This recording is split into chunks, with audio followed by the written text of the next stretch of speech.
نو زمونږ د UNHCR چې کوم یو پروګرام دی د دریم هیواد یا تھرډ کنټری سیټلمنټ یو پروګرام دی هغه ډیر زیات لیمیټډ دی نو تقریبا 1,80,000 خلک موږ ویریفای کړي چې هغه دلته کې ژوند کوي په دې کې هغه خلک چې چا سره POR کارډونه دي یعنی 14 خلک دي چې هغوی سره POR کارډونه دي او هغه دلته کې د هغوی چې کوم میعاد دی د کارډونه هغه په جون کې ختمیږي نو موږ امید کوو چې هغه به زر په دې باندې به حکومت فیصله وکړي او دغه کارډونه به نور هم ایکسټینډ کړي ورلد ریفیوجیز دي دغه ډې په حوالې سره دلته اسلام آباد کې منعقد شو چې خاص کر موږ دلته وګورو نو افغان ریفیوجیز کم دی غټه غټه دی وخت موږ سره کیسر افریدي سے موجود دی سپوکس پرسن دی تاسو خپېژن دی او موږ اور تکارګي خونګه خو پښتنو فوکس کوو پښتنو لپاره ډېر خدمات هم دی ولې چې خپل باندې په دې باندې ډېر زیات فوکس وي کیسر افریدي سے نه پتا پوسټ کوو چې دی حوالې سره سهل زلي رواني دي او افغان ریفیوجیز کوم دي وخت څومره رجسټر دي او بار د پارچ کم کیسز دي اکثر شکایتونه راځي چې یار زموږ کیس شو یا څه پرابلمز وي نو د پاره څه حالې زلي رواني دي اول خدا خبره ده چې نن چې کومه ورځ مانځل کېږي د ورلډ ریفیوجي ډے دا ورلډ ریفیوجي ډے دا اصل کې په 6 جون باندې موږ مناوو خو دې پیرا د اختر د وجې دا موږ په 19 تاریخ باندې دا دلته کې مانځو دغه ورځ په دې ورځ باندې موږ او نور څومره هم ادارې هغه موږ په میلیونونو خلکو لا ټریبیوټ پیش کوو چې هغه خلک چې کوم خلک د کور نه بې کوره شوي دي په میلیونونو خلک هغه د خپل کور نه په پوره دنیا کې بې کوره شوي تقریبا 100 میلیونه خلک داسې دي چې هغه بې کوره شوي په دې کې 3 میلیونه داسې خلک دي چې هغوی انټرنیشنل بارډر کراس کړی دی هغوی ته موږ ریفیوجیز وایو څه داسې خلک دي 8 میلیونه خلک داسې دي چې هغوی په خپلو ملکونو کې دننه ډسپلیس شوي دي د دې دا مطلب دی چې په دغه ریفیوجیز کې په دغه بې کوره خلکو کې تقریبا په 80 خلکو کې یو کس په پوره دنیا کې بې کوره شوی دی یعنی یونیم فیصد خلک په پوره دنیا کې هغه بې کوره دي نو دغه ورځ چې کوم دی دا موضوع په دې باندې موږ دغه خلکو ته ټریبیوټ پیش کوو چې کوم خلک بې کوره شوي دي د هغوی سټرنث ته د هغوی ریزیلینس ته موږ ټریبیوټ پیش کوو او موږ د هغوی سره د دې کال چې کوم ټیم دی زموږ هغه دا دی چې سالیډریټي او سولوشنز مطلب دا چې دغه خلکو سره موږ یکجهتي وکړو دوی موږ سپورټ کړو دوی موږ په خپلو کمیونټیز کې ویلکم کړو دوی دپاره موږ د خپل د زړه دروازې د ملک دروازې دغه موږ دا ویلکم کو دی کې په پاکستان کې چې څنګه تاسو ته پته چې پاکستان د 13 کالو نه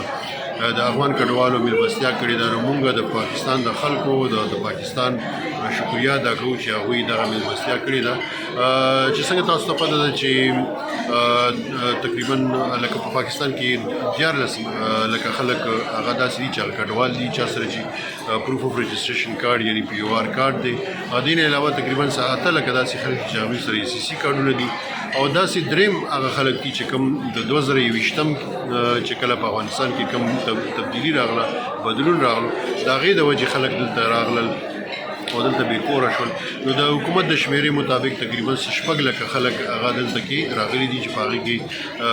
زیات شمېر خلکو بیا موږ ته اپروچ کړی دی او بیا موږ چې کله ویریفیکیشن وکړو نو تقریبا 1,80,000 خلک موږ ویریفای کړي چې هغه دلته کې ژوند کوي نو د دې چې کوم ظاهره ده چې د دې ستونزې دي مشکلات ډېر زیات دي دلته کې د هغې وجه دا ده چې د دې پراپر ډاکومنټیشن نه دی چې حکومت د دې حوالې سره سپورټ یې ونه دی چې دا خلک موږ ریفیوجي ډیکلیر کړو ځکه چې په پاکستان کې نه خو د ریفیوجي څه قانون شته دی دوی چې پاکستان سیګنیټري هم نه دی خو په ډېر زیات شمېر کې پاکستان په میلیونونو خلک دلته کې هوسټ کړي دي دلته کې نو دغه خلک چې کوم دلته اوس د دې ستونزې دي دې کې زیات شمېر داسې خلک چې هغوی دا ګڼي چې هغوی بیرته افغانستان ته واپس نه شي تللی ځکه چې هغوی دا ګڼي چې د هغوی ژوند ته او د هغوی فریډم ته هلته په افغانستان کې خطر کیدی شي په دغه خلکو کې داسې خلک شته چې هغه جرنلستان دي هیومن رایټ اکټیویسټ دي هغه ریلیجیس ماینورټیز دي ایتنیک ماینورټیز دي هغه میوزیشنز دي یا داسې خلک دي چې هغوی هلته کې حکومتونو کې 13 حکومتونو کې کار کړی دی نو دغه خلک دي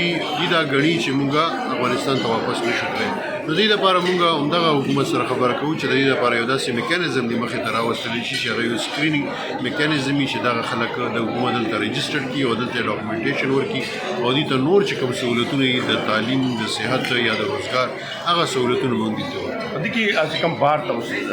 ډېر ولاړه فیل لګا کړی دا آسټریلیا ستا او څومره تعداد کې لاړ او څومره مزید روان یا پروسس په دې کې خو یو موږ په سولوشنز باندې کار کوو چې د دې یو حل راوځي. په دې کې یو طرف لا چې څنګه ما وایي چې موږ حکومت سره دا خبره کوو چې دا خلک دلته رجسټرډ کړي چې دې ته اسناد ملو شي او دې دلته کې خو ورسره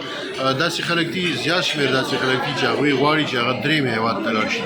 نو زموږ د UNHCR چې کوم یو پروګرام دی د درېیم هېواد یا تھرډ کنټري سیټلمنټ یو پروګرام دی هغه ډېر زیات لیمیټډ دی. هغه لیمیټډ په دې دی چې موږ ته د مختلفو ملکونو طرف نه یو کوټه ملو شي چې تاسو به دومره تعداد کې به خلک لېږئ لکه اوس مثلا امریکا شو یا کاناډا شو یا استرالیا شو یا نور داسې انګلند شو یا نور داسې هېوادونه د یورپ چې هغوی موږ ته یو کوټه راکړي هغه ډېر کم کوټه وي. په هغې کې لکه یو څو زره خلک وي چې هغه موږ په کال کې لېږو هر کال کې هغه موږ د خپله کوټه ملوي. نو هغه لکه په لکونو کې نه دي زه به دا وایم چې هغه په زرګونو کې دي فلحال. نو موږ کوشش دا دی چې موږ دا انټرنیشنل کمیونټي ته دا ووایو چې دوی د خپلې دغه کوټه دې موږ ته لکه زیاته کړي چې موږ دا خلک دلته نه پروسس کوو چې دوی هلته لاړ شي او ورسره دلته کې هم چې دغه ملکونه کوم دي کوم د ریفیوجي هوسټینګ کوم ملکونه دي چې هغوی دلته کډوال دلته کې هوسټ کړي دي نو دا هغه انټرنیشنل کمیونټي ته هم موږ خواست کوو چې دغه ملکونه سپورټ کړی شي دې سره چې کوم فاینانشل سپورټ دی یا نور داسې سپورټ دی چې هغه هم وکړلی شي. درته وایي آخري پوښتنه ده چې کوم ځای کې 2021 کې راغلي دي او سره سشتانه نو هغه ډېر مشکلاتو کې واپسي عمل کې چې کوم پاکستان پالیسي وه هغه کې UNHCR ډېر خدمات هم ادا کړي دي ډېر حکومت څخه خبرې هم کړي دي هغه کې پازیټیو څه رول ده چې کوم آخري ډیټ ورکول دا ورکول هغه کې څه خبرې روانې دي او د پرلک تسلي خبره څه ده. په دې کې هغه خلک چې چا سره POR کارډونه دي یعنی 14 خلک دي چې هغوی سره POR کارډونه دي او هغه دلته کې د هغوی چې کوم میعاد دی د کارډونه هغه په جون کې ختمیږي. نو دې حوالې سره هم په کابینټ کې سفارشات کړي دي هغوی په دې باندې خبره کوي او هغه نو موږ امید کوو چې هغه به زر په دې باندې به حکومت فیصله وکړي او دغه کارډونه به نور هم ایکسټینډ کړي. ورسره زموږ کوشش دا دی چې دا کوم دلته کې کم بقایا خلک دي د دې لپاره موږ ایډوکیسي وکړو حکومت سره چې دا خلک دلته رجسټر کړلی شي او هغه خلک دې سکرین کړلی شي چې کوم خلک دلته کې د هلته په افغانستان کې د هغوی انټرنیشنل پروټیکشن نیډز چې د هغوی ضرورتونه وي چې د هغوی ته تحفظ میلاو شي. نو دې حوالې سره موږ کوشش دا دی چې حکومت سره په دې باندې څه داسې پرمختګ وکړو چې دا خلک دلته او 2021 کې چې کوم راغلي دي په کارډ د سټیزن کارډ نه علاوه هغې خلکو دپاره حکومت سره څه خبرې روانې دي چې هغې حوالې سره موږ حکومت سره خبرې روانې دي چې څنګه ما مخکې وویل چې په 2021 او 2021 نه پس چې کوم خلک راغلي دي هغوی هم دلته کې دي او په هغې کې په ویزو باندې راغلي اوس د هغې د بعضې خلکو ویزې ختمې شوي دي. نو موږ چې کوم ویریفیکیشن کړو د دې نویو خلکو نو په دې کې 1,60,000 خلک هغه ویریفای شوي دي. نو موږ کوشش کوو چې دغه خلک حکومت دغه خلک سکرین کړي او په دې کې هغه خلک آیډنټیفای کړي چې کومو ته هلته کې خطر دی په افغانستان کې یا د هغوی فریډم ته یا د هغوی ژوند ته خطر دی چې هغه دلته کې موږ سپورټ کوو او دلته کې دغه خلک رجسټر چې کله د رجسټر شي کله دې ته ډاکومنټس میلاو شي نو بیا موږ په دې پوزیشن کې یو چې دغه خلک موږ دلته کې د هغوی نور چې کوم ستونزې دي هغه ډېره مننه قیصر افریدي صاحب ډېره خوشحاله اوسئ. جی ګران کتونکو تاسو قیصر افریدي صاحب ما سره ولیده یقینا چې دلته چې کوم ټول اورال پوښتنې وې کوشش موږ دا او چې دلته کې تاسو سره هغه متعرف هم کوو او دلته کې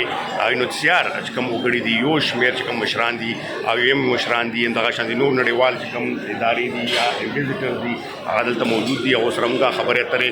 خپله وکړو خو چونکې سکرین باندې هغه راتلل نه غواړي نو قیصر افریدي کې سپوکسمین دی په هغه سره موږ کوشش وکړو چې په دې اړه باندې موږ سره تفصیلي خبرې اترې وکړې. نو موږ کوشش دا وکړو چې تاسو ته ټول معلومات په انشاءالله ترلاسه شوي وي چې څه روان دي څه کېږي او مخته به هم تاسو سره کوو. تاسو نه دا امید لرو چې چا زما چینل نه وي سبسکرایب کړی سبسکرایب کړئ لایک کړئ او انشاءالله تاسو سره به داسې تازه خبرونه شیر کوو. ډېره مننه خوشحاله او آباد اوسئ.